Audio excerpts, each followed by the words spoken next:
Yes, happy Wednesday to all of you. I gotta say, this actually might be my favorite day of the work week. Wednesdays are so much fun. Thank you so much for joining us today. Today is a special day because Greg is joining me, and we are here for In the Loop, as you know. And we're gonna keep you on top of all things cool tech. That's where Greg comes in place. I'm gonna keep you on top of things business finance that you should be paying attention to. So, we're just here to share positivity. A big welcome to In the Loop with Winnie and Greg. I'm Winnie's son, longtime financial pro, CNBC council member, Forbes contributor, and a few other things. Happy Wednesday. And how are you, Greg? I am doing good. It has been a wild day so far for a Wednesday. There's been a lot going on. Joining a tweet chat hosted by Winnie's son earlier. And hello, everybody. I'm Greg Nibbler. In case you don't know me, longtime tech reporter, podcaster, host of a bunch of different things, but really most excited to be here right now, co-hosting The Loop. And we've got some good tech topics coming up. There's some news that just came out today about how your digital IDs may be actually coming to fruition. And also, I mean, it's The Loop, so I got to talk about a robot and perhaps some video games, some cool stuff coming up. And we're live, so we want to see what you have to say.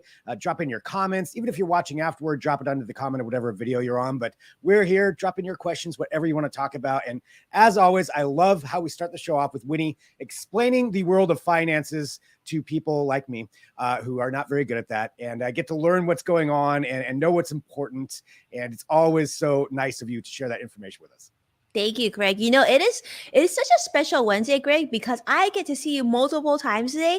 I mean, you led that tweet chat like nobody's business. So I was so impressed. And then, of course, now we're doing The Loop on Wednesday, which is so fun. But like I'll tell you, this is like the highlight because unfortunately, the business news site, Greg, kind of is not such good news. The Dow is unfortunately down 354 points. NASDAQ is down 134 points. And currently the S&P is down 48 points as well. So unfortunately, U.S. stock market definitely hurting today because oil prices went up, more inflation concerns. And of course, we're hearing not so good news coming out of Ukraine. And also regarding the pandemic. I know, remember the pandemic? We sort of kind of got a few days where we didn't have to talk about it so often, but looks like we're going to have to start talking about that once again. The other thing is you may have seen this, and this was news that was shared earlier today on CNBC, in fact, that Apple is closing many of their retail, I think all their retail stores in New York City right now because of the rising cases of BA2. Omicron is Omicron's sister or cousin or whatnot, but the pandemic is certainly seeing more effect in New York City. Also, Alaska Airlines is talking about, well, interesting enough, because Omicron seemed to, quiet down a little bit, travel demand has completely peaked. In fact, they're talking about now offering attendants double pay to pick up extra trips this spring and hopefully into summer. So they're anticipating still that travel season will be just as popular as ever before. Curious to see actually how many of you are traveling. Let us know actually in comments if you're still traveling. But yeah, Apple closing stores, New York City, not a good thing. Did you hear about this, Greg? I did not. This is the first time hearing about that Apple's actually closing stores. I mean, I've been reading about, the new variant and the possibility that there's another surge coming on the way based on what some of the studies that they saw with Europe having that. Yeah, I did not know, though, that they're starting to shut some things down. That's what you got to do, I guess, what you have to do. It's funny because I do have some travel booked too on Alaska Airlines coming up here over the next couple of months that I'm going to be going on. So that will be interesting too, to see what the airport's like completely at capacity now, or with that many people traveling and a surge coming. That will be, that makes it a little bit interesting. Maybe we do need, as somebody just mentioned, another shot or whatever it is that has to be done for that. It makes me a little bit wary hearing that news. Yeah, so they said fourth shot. In fact, earlier today, Greg, I was reading that Moderna has just announced some, their vaccine being safe for kids, and but then the efficacy, I think, for Omicron, even on an effective vaccine like they talked about, they said for kids the efficacy is like in the 30 or 40%. It's a really small Oh, number compared to numbers that we're sort of used to. So then, like, so City, fourth shot, I don't know, cross X fighters, great to see you here as well. So many of you joining us today. Thank you so much for being here. I don't know, Greg. I feel like we just need your news, Greg. We need to hear, because we segue to some happier information. well, let's do that. Let's go. And this is actually a good segue talking about traveling anyway. So we do have some tech news coming out today. This is from the state of Arizona. And it's something we're anticipating was going to happen. I didn't realize Arizona was going to be the first state, but it's about moving your travel ID, your driver's license, onto your phone. So into your Apple Wallet in particular. So this is what Apple announced. So this is going to be a way you can actually completely digitally upload your driver's license or your real ID, which a lot of people are getting their real IDs now. And you take a picture of the front and back, you upload it. You got to take a few different pictures of your profile in order to get it in there. But once it's in, it's actually going to be used by the TSA at airports, they mentioned even, Sky Harbor in Phoenix, where you would walk in and you'd be able to actually just scan your phone and that counts as your ID and that's it.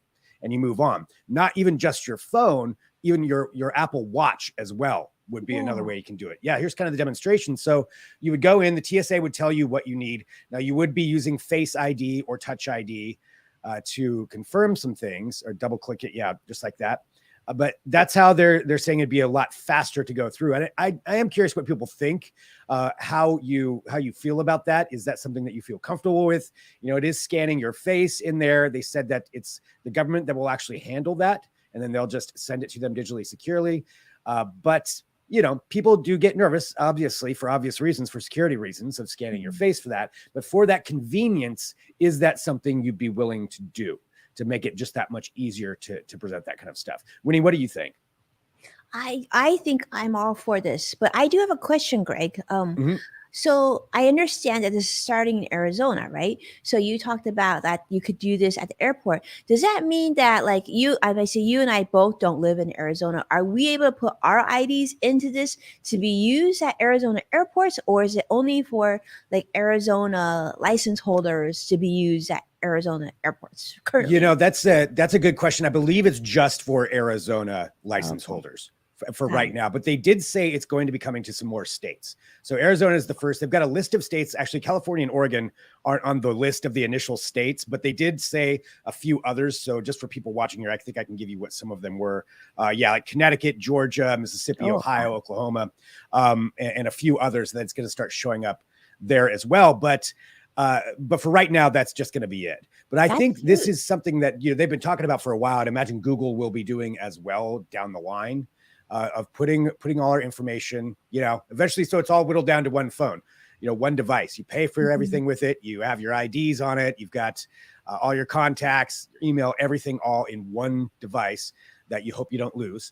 But that's where they're going with this. So yeah, I am interested to see what people think about it. When it does come to the security side of things, security side, providing that, providing your face and your scan. I think inevitably this is the way it's going. I think so.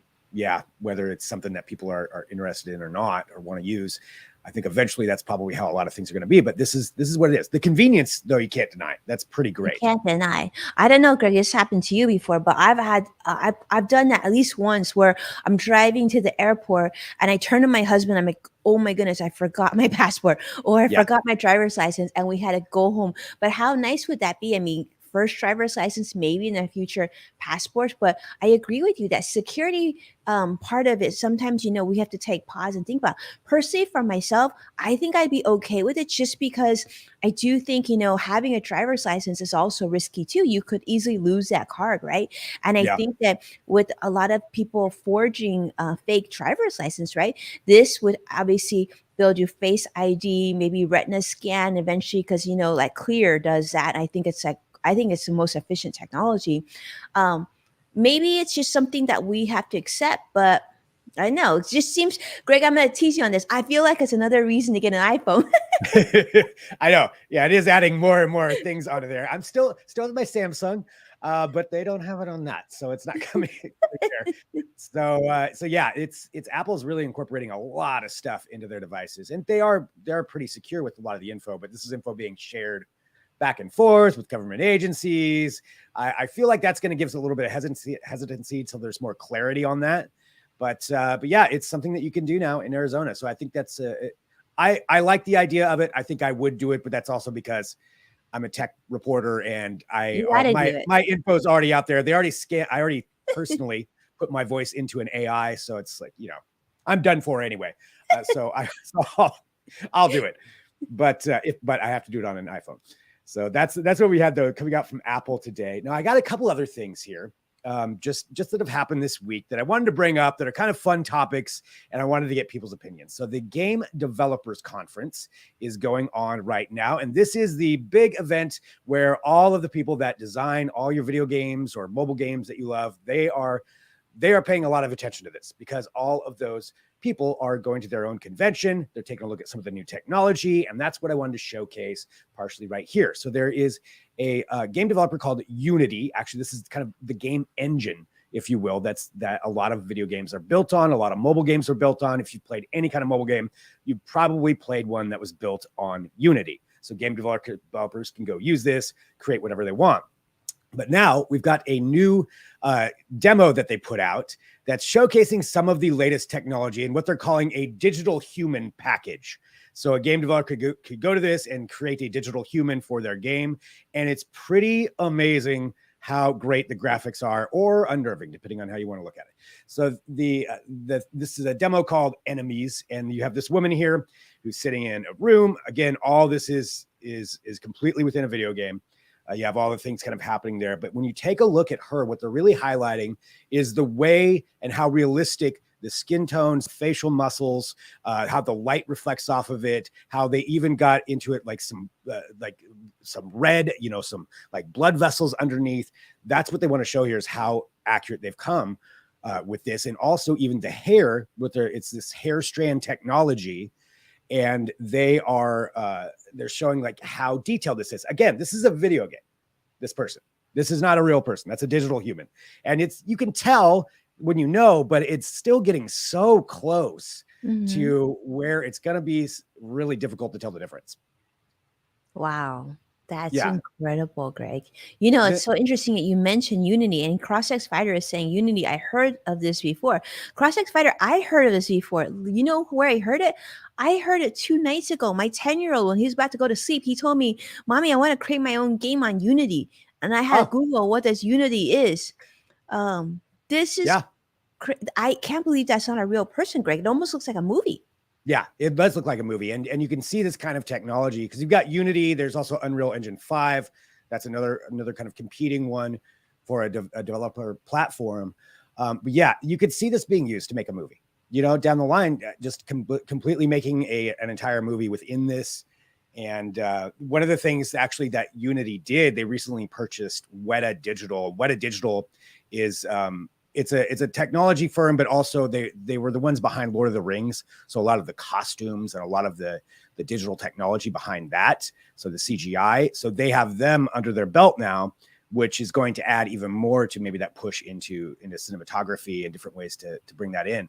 But I love this, this kind of video game, seeing it that real. It is strange though. It's strange to see where we're at right now, but that's what they've come up with. Yeah, as Sadiq just said, there's 2 game engines, Unreal and Unity. So that's where most of your games are built on, either this platform or the other one, some version of that. And yeah, so that's the big showcase that they had today or this week. So Greg, I think, this is just proof that like literally if you and I have like bad hair day or like the camera's not working, we can just put up our Unity people up and still pull off this show because, Yeah. I love it. Yeah, that's exactly. We'll just have our own versions created, very realistic. You real? Yeah, we can just sit back. I'll just sit back on the couch and talk, but it'll do all the work for me. So yeah, so I don't have to. You might not even have to do that. You could just think it, right? Remember you showed us other stuff where they had those things going into your brain. You're just thinking about what you're saying and it just comes out. And then I don't have to look at myself and be like, oh, I need a haircut. No, I'll just trim it up, in the program. So it's all taken care of. Always perfect. So, yeah, so that's where they're showing though that kind of stuff. And there's some really interesting things coming out of the Game Developers Conference too. So if anybody's interested in where games are going and what these people who are actually make all the games we play, what they're interested in, kind of follow along with that and take a look at what some of the firms are coming up with. So that was some big stuff this week. I've got one more though, and I got to bring another robot. I know last week we had the robot goat that we were talking about. This is a little bit different though. This is an avatar robot. So this is coming from the Italian Institute of Technology, and it's something they've been working on for about, I think, over 10 years now. They've been developing this. This is the latest iteration. So this is a robot avatar that someone would control. So essentially, you have this guy right here, as we're watching this. He's putting on a suit. He's got all kinds of sensors he's going to be attaching to himself that are going to monitor his body movement, the way that he even walks. You've got all of his fingers are going to be monitored by that. And then he's going to have a VR system that he's going to put on. And with that, he is going to be able to control a robot avatar that was about, I think it was 186 kilometers away from him. So this is all virtually. And you've got a robot now in Venice, which is going to be at an art exhibit. And he is going to be able to see through the robot, hear through the robot, and be able to walk around and actually move this thing. So as you can see, those are his eyes opening. They open. They've even got a digital thing on the front, like an LED. So if he smiles, the robot smiles. And he can control the hands just like that. And again, 186 kilometers away. Not far, far away. And then you've got this special thing you walk on. And this is what they've been working on, thinking that people are going to eventually be able to do this on a more regular basis. See, even shaking the tour guide's hand as he's there. Like it's pretty wild what they've come up with this. And this is called the iCub 3. Winnie, I want to know what you think about this. And I want to know what everybody else watching thinks about it too. Oh my goodness, Greg, this is unbelievable. I absolutely love this idea, right?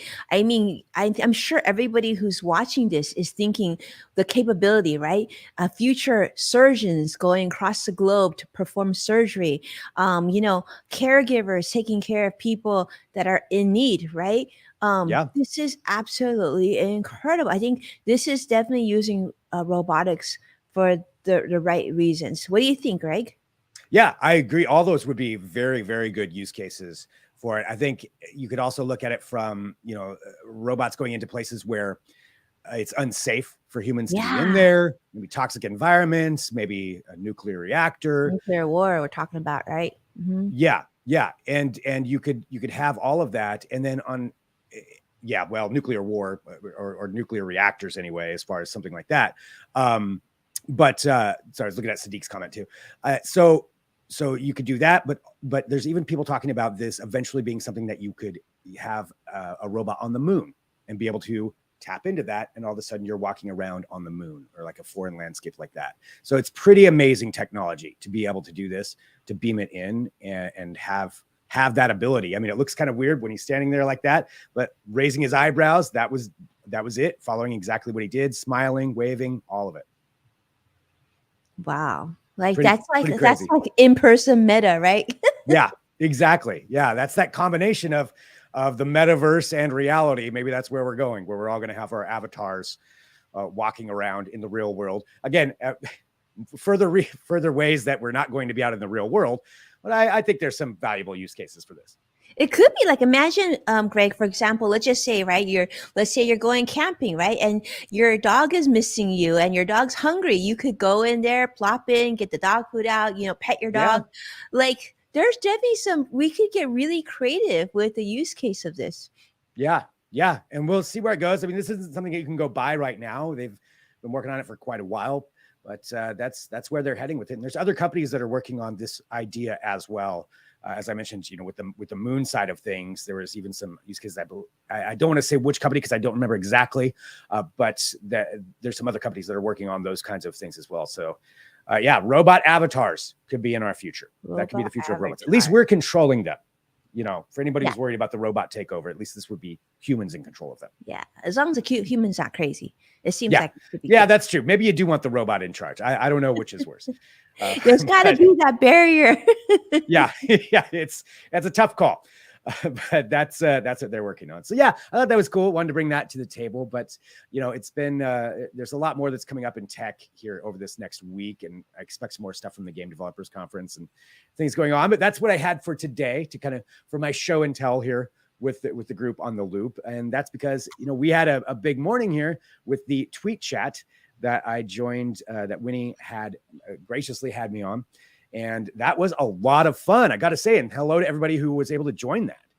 Oh my goodness, you are amazing, Greg. So yes, Greg and Rich Perry led today's discussion. They were our expert panelists, and it was incredible. And I know, Greg, obviously you've done your podcast for a really long time. How many years has your podcast been in existence? I've been doing one for about 12 years, the same Wow. show. And then over that time, I've hosted a lot of different shows for different outlets or brands or companies. That literally thousands of episodes I've hosted. Wow. And produced probably another 1,000 for other companies. Another 1,000? Which is another thing that I do. Another 1,000, you said? Yeah, probably 4,000 that I've hosted myself. 4,000. And then another 1,000 that I've produced.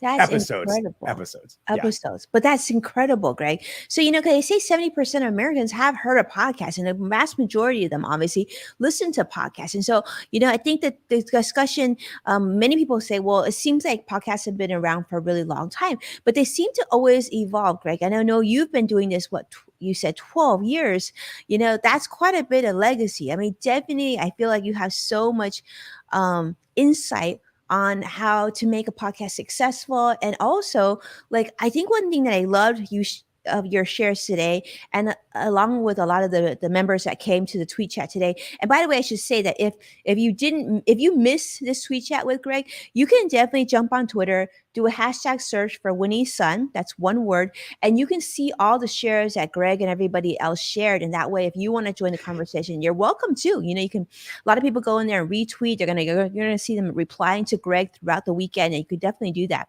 But Greg, Yeah. One thing that they talked a lot about today was once you do the interview, which is important, right? You have to prepare. One thing that I've learned from you really well is the importance of how to script a show, right? And how to bracket those things out. But also, you talked about making sure that information is condensed. But then you also mentioned that after the show is done, a lot of the heavy lifting happens at that point. Do you want to talk about that? Yeah, well, it's just about how to get your show out there and how to get it seen by more people or listened to by more people, really. And so one of the things, that I always kind of think about is you've done this, you created your podcast, it sounds great, but you need people to listen to it. So some different things that you can do to help promote that. I am also an advocate, especially now, and this is one of the things I've seen over the course of the many years I've been in podcasting, because I started out in radio and then even podcasting within radio when that was a brand new medium, and even radio people didn't quite know how that worked.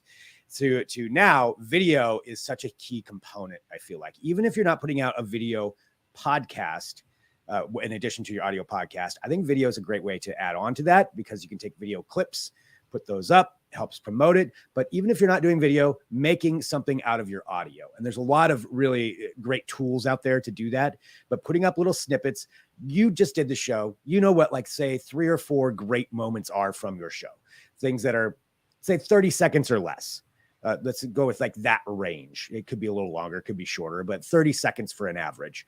And put that up to entice people to listen to your show. Find that really great moment that maybe even gives a little bit of a cliffhanger, and put that up there. And then people will check that out. They'll be like, well, now I want to hear the rest of the story. I want to hear the rest of what they're talking about, and go download. It's just some of the little things that you can do, because just doing the show sometimes isn't enough. Sometimes it is if you've got a really successful show already. But if you want to build more, that's a great way to do it, is putting up snippets, teasers, getting people interested in it, even posting those on social media. I think that's what I look at as a great way to try to garner some more interest from more people.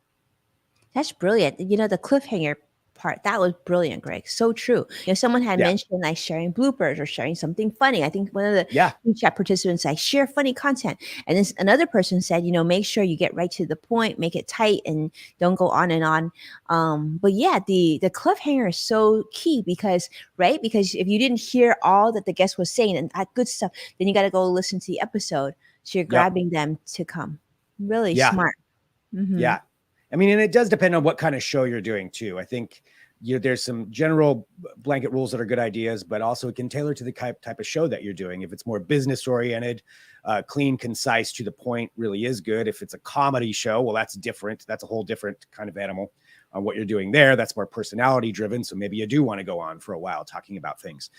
But yeah, knowing what your show is before you start and what you're trying to accomplish, I think is really important and can help guide you so well going further down. It'll help you create your playbook, knowing what kind of show you're doing. Yeah, well, Greg, you've been doing this for 12 years. Has there anything that you've done through podcasting that surprised you? Like, was there something that you didn't expect? And like, I'm curious because I'm sure a lot of people think, some people think doing a podcast is really easy, which it isn't, right? And then some people think doing a podcast is really hard, which it kind of, but isn't completely that hard either. So Yeah. I'm curious to hear your thoughts on this. 12 years, anything that really surprised you about podcasting? Whew. I think starting way back then, there weren't a whole lot. I mean, there were definitely podcasts out, but there weren't a ton of them. And it was a real long time it was a lot of education. I would say doing a podcast was mostly educating people about what a podcast was and how it works. I think what surprised me the most is over this last, I would say like the last 4 years of how much it has exploded and how much growth has happened. I knew there was going to be growth. I knew it was going to be a big thing. That's why I was in it in the beginning, but I didn't realize how big. And I think I don't know where we want to go with this, but one of the things that I think surprised me the most is how much like big companies are getting involved, like Spotify buying up all the independent podcast producers. You've got them, you've got Amazon, everybody's trying to compete in that, and just how big of an economic vehicle podcasts have become, because they really are. They're important for brands, I think, to have. I mean, obviously I'm an advocate for them. They're important for businesses to have. They're important for a lot of reasons, but I think that's the thing that surprised me is how big the growth has been in just that really short amount of time. Amazing. I know you do this with a lot of companies and help a lot of brands with this. So I'm sure, they probably see there's so much value, right, in getting the word out. So that's really cool, Greg. I mean, thank you so much for coming on the tweet chat.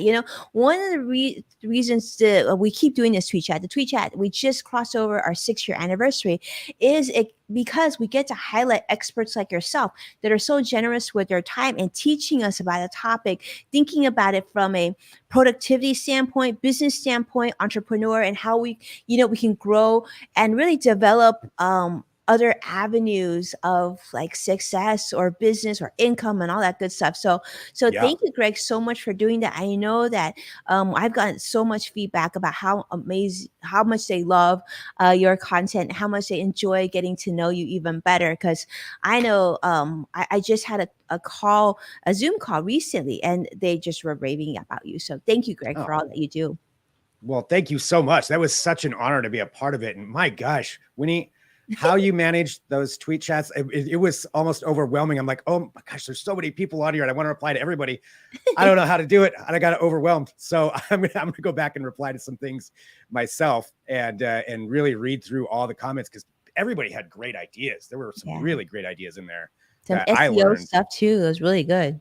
Yeah. I mean, it was fantastic. So that was a lot of fun. I really appreciate everybody joining in. Everyone was so nice too. Well, hopefully we have you back again soon, because I know that, we really enjoyed that conversation. And yeah, absolutely. So I see so many of our friends here. Definitely jump on, go on Twitter, do a quick search for #Winnie Sun. You're going to see a bunch of tweets coming from Greg, and so many, and Rich Perry, who is also on the panel. He also shared, Rich also publishes a very popular podcast.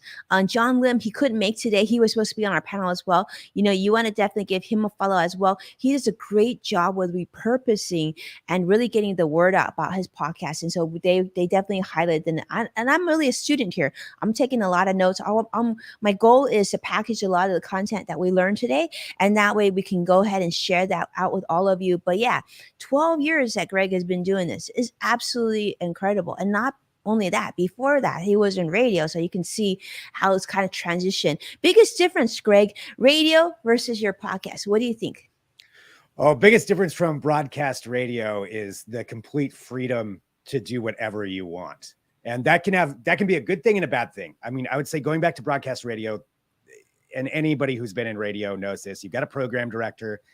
You can say some things, you can talk about some things, you can be told not to talk about other things. There was one point I was on a show called The Rick Emerson Show, and we were told not to talk about books because people are going to think books are boring. So, you don't have that kind of that's a true story. So you don't have that kind of overriding somebody telling you what to do. It gives you all that freedom. But with that, there's also a lot more responsibility, because when you're starting a podcast, and especially if you don't have a whole team with you, you're not only the engineer, you're the editor, you're the host, you're the writer, you're the marketing, your promotions, you're all of it. And so that's a lot to take on if you really want to really get into it. But it's also a lot of fun. It's so much fun learning all of those things. And then eventually, you can have other people help out with all of that. But I think that's the two biggest differences. Radio, a lot less freedom, but also a lot more help. Podcasting, tons of freedom, but you're your own help or reaching out to other people. Amazing. Hopefully that was inspiring for all of you listening. Hopefully that was helpful. And thank you so much, Greg, for coming on that. But yeah, this has been so much fun. And I guess we're going to come back, Greg, next week. Yeah, sounds great. Absolutely. And thanks to everybody who's joining, and keep on sending in questions, comments, whatever you want to talk about, whether it's tech or about podcasts. Happy to answer or help in any way that I can. And as always, it's just really great being here with everybody watching, and with you, Winnie, here for the loop. It's so much fun. Thank you so much. Thank you so much, friends. And thank you so much, Greg, for being here. Super, super awesome. And definitely, yeah, check out Greg's podcast. And I have a brand new podcast called The Yes Factor as well. So we would love to see what you think of that. And of course, like Greg said, questions, comments, bring it. With that, we'll see you guys next week then. Take care, everybody. Bye.